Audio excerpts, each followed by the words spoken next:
This is Untamed, and welcome back to the newest episode of 5 Minutes with Untamed. Well, you guys, today is Monday, January 27th, and I just, I'm here in a somber mood today. Because as we all know, and yesterday we tragically lost NBA great Kobe Bryant, husband, father, legend.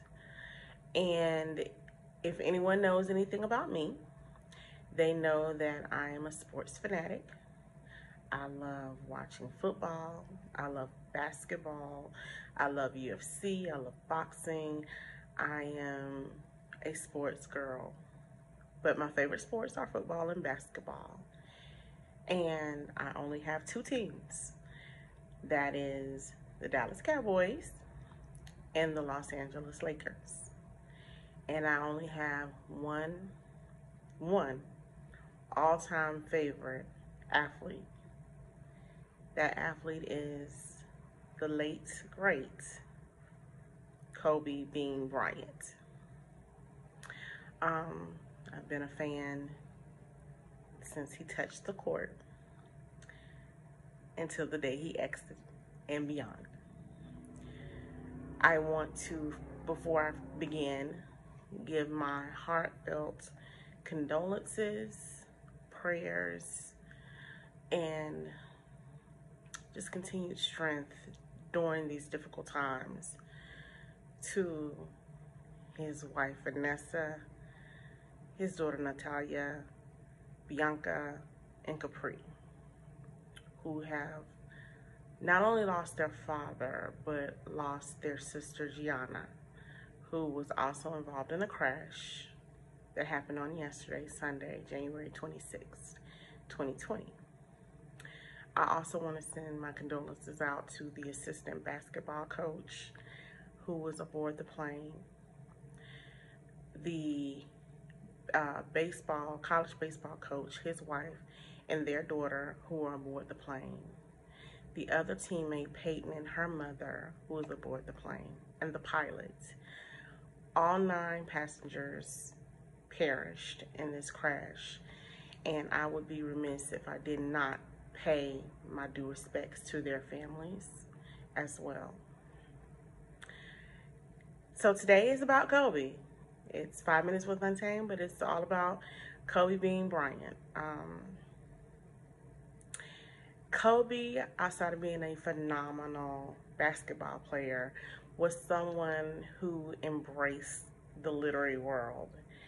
And that is the reason why I want to highlight him today. I want to encourage you guys to, while you can, so I'm sure it's going to be selling out. Even if you have to get it on ebook, go that route. Excuse me, guys.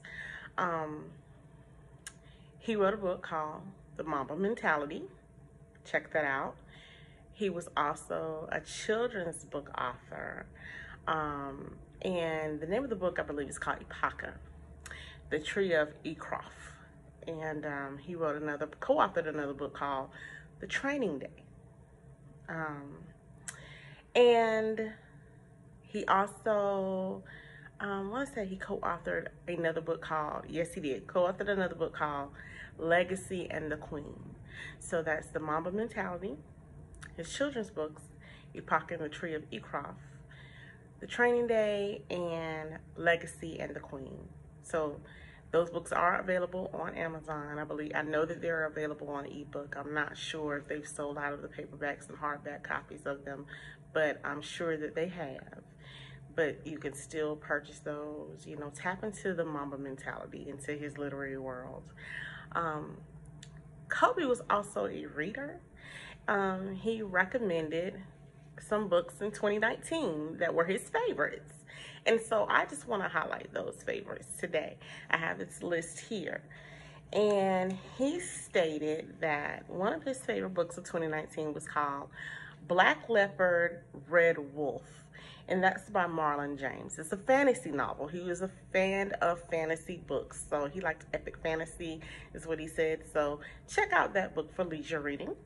He also recommended a book called Range, which spoke to specialization, tapping into specialization to help you enhance in your craft and in your, in your passion and what you wanted to do. It's called Range, and that is by David Epstein. He also recommended Monday's Not Coming by Tiffany D. Jackson, and that is a book about building character.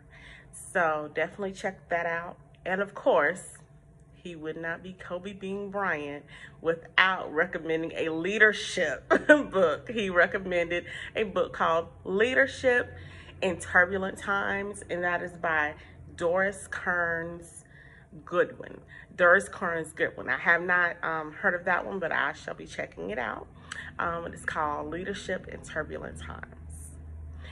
Now, what I want to do as well for you guys is just to, let you know that I adore Kobe so much that I had his Dear Basketball piece imprinted on a pillow, graphics by Black Encryption Designs, pillow made by Poetic Designs, and I wrote a response piece called Dear Kobe, dedicated to Kobe for his Dear Basketball piece that he wrote, and he won an actual Grammy for that short animation film he did for that poetic piece, his love letter, I call it, to basketball. And so I am just going to read to you my response to Dear Basketball, called Dear Kobe. Dear Kobe, I grew up in an era where we were coming off of Jordan's reign. While he reigned supreme for many and even wild kids our age, we were left with the feeling of not knowing if we would have a Jordan or a Kareem or a Russell or a Magic.